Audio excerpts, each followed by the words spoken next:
तर महत्त्वाची घडामोड आहे ती म्हणजे गेल्या काही दिवसांपासून राज्याच्या वेगवेगळ्या भागात चांगलाच पाऊस होतोय आणि आता राज्यात अनेक भागांमध्ये आज सुद्धा काही ठिकाणी ऑरेंज अलर्ट तर काही ठिकाणी येलो अलर्ट देण्यात आलेला आहे। मुंबई आणि ठाण्यासाठी आज येलो अलर्ट आहे तर पुणे आणि कोकणासाठी ऑरेंज अलर्ट देण्यात आलाय।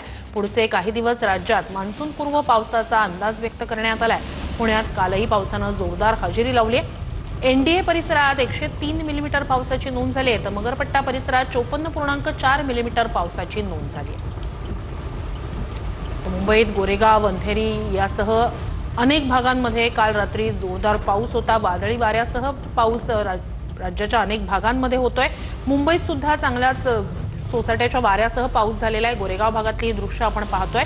तर दुसरीकडे पुण्यातला कोंढवा परिसर ज्या ठिकाणी रस्ते पूर्णपणे जलमय झालेले होते तर एनडीए परिसरात तब्बल 103 मिलीमीटर पावसाची नोंद झालेली आहे। कोंढवा भागातली ही दृश्य आपण पाहतोय। गुडघाभर पाणी त्या ठिकाणी परिसरात होतं। पिंपरी चिंचवडमध्ये सुद्धा असंच काहीसं दृश्य, रस्ते पूर्णपणे जलमय झालेले होते।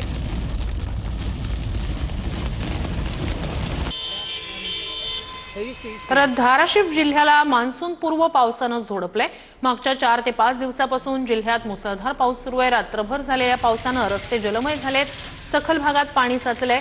तर दुसरीकडे बीडमध्ये मान्सून पूर्व पावसामुळे शेतकऱ्यांच्या कांद्याची नासाडी झाली। शेतकऱ्यांचं लाखो रुपयांचं नुकसान यामुळे झालंय।